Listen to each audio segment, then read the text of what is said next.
Bu,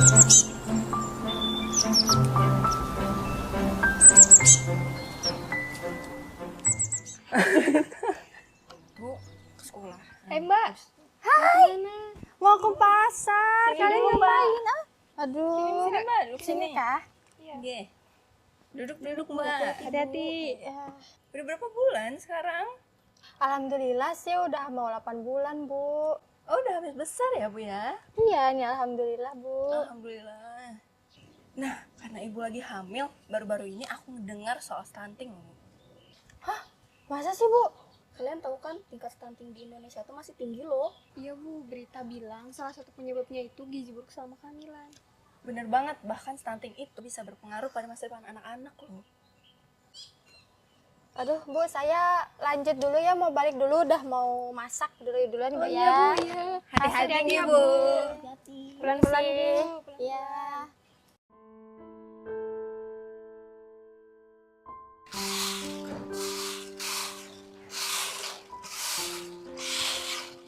Sel, mau kemana? Mau pulang, Bu. Kenapa sedih gitu? Duduk dulu ya ngobrol. Duduk dulu. Kenapa sih sedih banget? Tadi tuh niatnya aku tuh mau ke pasar kan, Bu. Tapi pas di perjalanan itu ketemu sama ibu-ibu tadi di sana. Terus mereka bahas masalah stunting. Aku jadi takut. Oh iya, stunting emang lagi rame banget sih dibicarain sama orang-orang. Sebenarnya stunting itu kondisi kegagalan pertumbuhan dan perkembangan anak. Nah, biasanya tuh ditandai dengan kondisi tinggi badan anak yang rendah daripada standar usianya gitu. Oh, gitu. Tadi di sana ibu-ibunya tuh juga ngebahas katanya stunting itu bahaya banget, Bu. Emang kenapa sih? Apa penyebabnya gitu? Sebenarnya penyebabnya ada banyak sel, terutama karena masalah kekurangan gizi kronis, terutama pada 1000 hari pertama kehamilan. Tahu aja kan sel biasanya dibahas sama ibu-ibu yang 1000 HPK itu. Nah terus karena penyakit infeksi juga kayak diare atau infeksi saluran napas. Terus itu juga pemberian MPASI, misalkan pada anak-anak yang sudah usianya 6 bulan, tapi pengetahuan ibunya tuh masih kurang, jadi pemberian MPASI-nya juga kurang kepada anaknya. Terus itu karena ekonomi keluarga, misalkan kayak keluarga yang kurang mampu nggak bisa beli makanan-makanan bergizi untuk anaknya. Terus itu juga karena sanitasi dan kebersihan lingkungan, karena kalau tidak bersih kan anaknya jadi gampang terkena penyakit ya. Terus itu karena juga kondisi sosial dan budaya, contohnya kayak Sally tadi kan ketemu sama ibu-ibu terus tuh ngomongin masalah stunting, terus tuh bikin ibu jadi kepikiran gitu. Itu dampaknya tuh langsung kelihatan atau nunggu lama dulu? Nah, jadi dampaknya tuh ada dua, dampak jangka panjang dan juga dampak jangka pendek.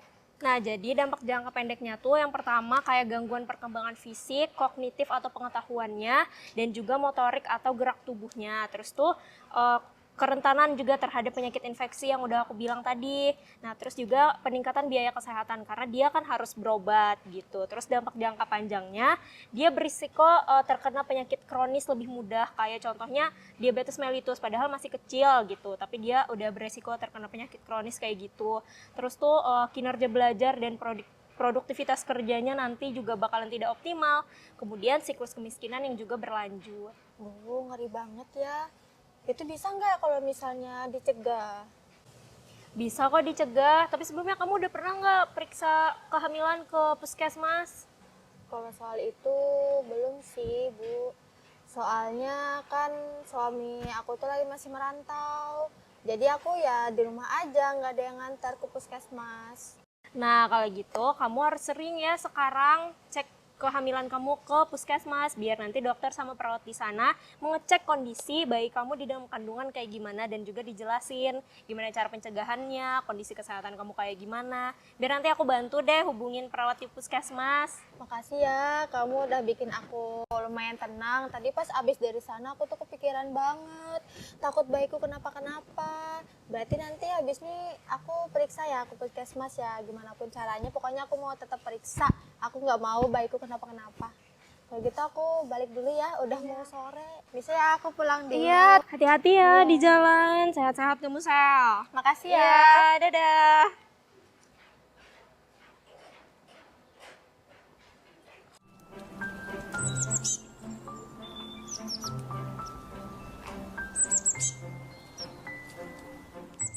Gimana ya kalau mau periksa? Di ruangan ini bukan. Duh, nanya ke siapa ya? Permisi Ibu. Benar dengan Ibu Sally ya Bu ya? Benar, Bu. Baik, Ibu yang ingin memeriksa kehamilannya kan Bu? Jadi kebetulan saya juga memeriksa Ibu. Ruangannya di stasiun 7 Bu, mau saya antar sekalian? Mau, Bu. Kebetulan saya bingung juga tadi mau periksanya di mana. Baik Ibu, kita antar ya Ibu ya. Oke. Ibu kesini sama siapa Bu? Kebetulan sendiri sih, Bu. Soalnya suami saya kan lagi ngerantau. Oh, kalau keluarga yang lain nggak ada ya Bu ngantarin? Nggak bisa katanya. Jadi makanya saya bingung tadi masuk sini. Oh iya Bu ya, ini sudah sampai di ruangannya Bu. Baik, kita masuk ya Bu ya. Misi. Sudah. Silakan duduk, Bu.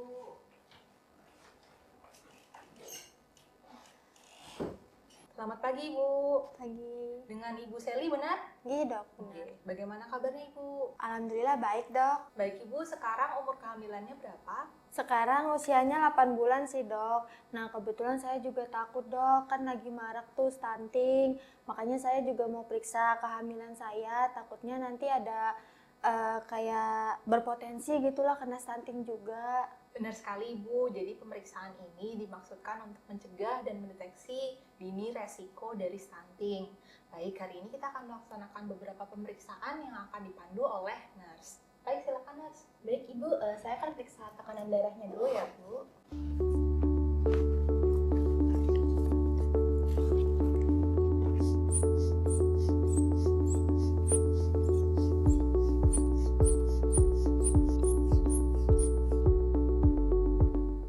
Baik, Ibu, ini tekanan darahnya tadi 180 ya, Bu, masih di angka normal. Tadi Ibu sebelum kesini, apakah Ibu sudah diperiksa tinggi badan dan berat badan? Sudah, nurse. Tadi waktu ditimbang tuh berat badannya 60 kilo.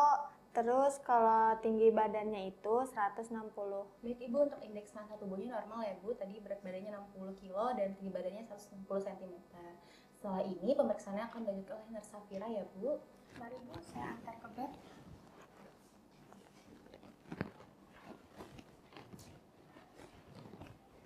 Baik Ibu, bisa naik.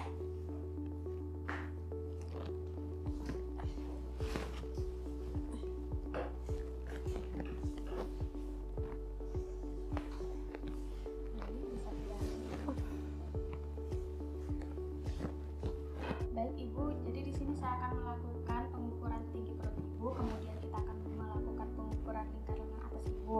Kemudian nanti kita akan mendengarkan detak jantung bayi Ibu ya Bu ya. Apakah Ibu bersedia? Iya, bersedia, nurse. Baik Ibu, kita akan periksa tinggi perut Ibu ya Bu ya. Baik Ibu, ini tingginya sesuai saja dengan umur kehamilan Ibu ya. Baik Ibu, ini posisi bayinya kepalanya di bawah ya Ibu, berarti tidak sungsang.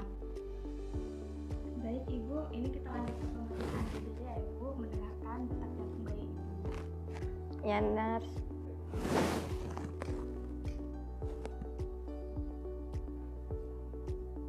Baik Ibu, ini detak jantungnya normal ya Ibu, sesuai dengan umur kehamilan yaitu 110 kali per menit.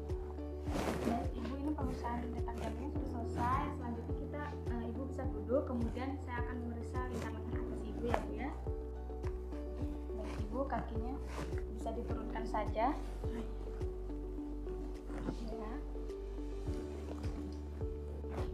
Baik Ibu, kita pasang ya Bu ya. Baik Ibu, ini hasilnya 27 cm ya Ibu. Ini untuk umur kehamilan Ibu normal saja Ibu ya ukurannya. Baik Ibu, karena pemeriksaannya sudah selesai dan hasilnya normal, saya antar ke meja dokter lagi ya Bu ya untuk diresepkan obat. Mari Ibu.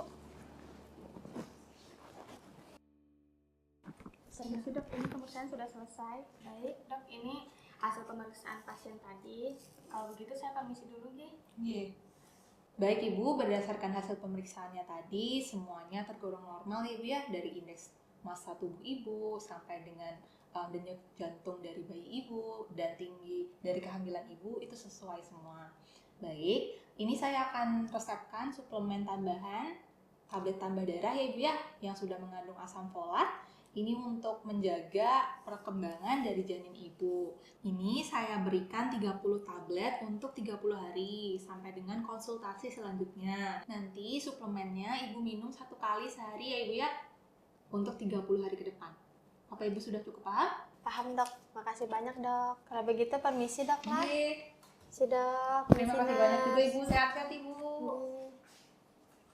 Di bidang kedokteran, pencegahan stunting itu dapat dilakukan dengan cara Yang pertama, melakukan pemeriksaan rutin untuk ibu hamil dan bayi baru lahir untuk deteksi dini risiko stunting. Yang kedua, memberikan edukasi, konseling untuk pentingnya nutrisi bagi ibu hamil, bayi baru lahir, dan balita. Yang ketiga, melakukan pelayanan kesehatan seperti imunisasi, pemberian suplemen, dan pengobatan untuk mencegah infeksi. Yang keempat, mengoptimalisasi pelayanan kesehatan, persalinan, dan pasca persalinan untuk mendukung tumbuh kembang anak. di dalam bidang kesehatan masyarakat, pencegahan stunting itu dapat dilakukan dengan cara 1. Mengedukasi masyarakat tentang pentingnya kebersihan lingkungan dan pola asuh yang baik. Yang kedua, memantau program kesehatan seperti posyandu untuk memastikan pertumbuhan anak terpantau dengan baik. Yang ketiga, mengadvokasi terkait kebijakan pemerintah terhadap sanitasi, akses air bersih, dan gizi masyarakat. Yang keempat, mendorong pemberdayaan masyarakat untuk proaktif dalam pencegahan stunting. di bidang keperawatan, pencegahan stunting dapat dilakukan dengan cara Yang pertama, memberikan asuhan keperawatan mulai dari pemantauan tinggi badan dan berat balita hingga intervensi terhadap gizi. Yang kedua, melakukan edukasi kepada ibu tentang pemberian ASI eksklusif dan MPASI yang sesuai.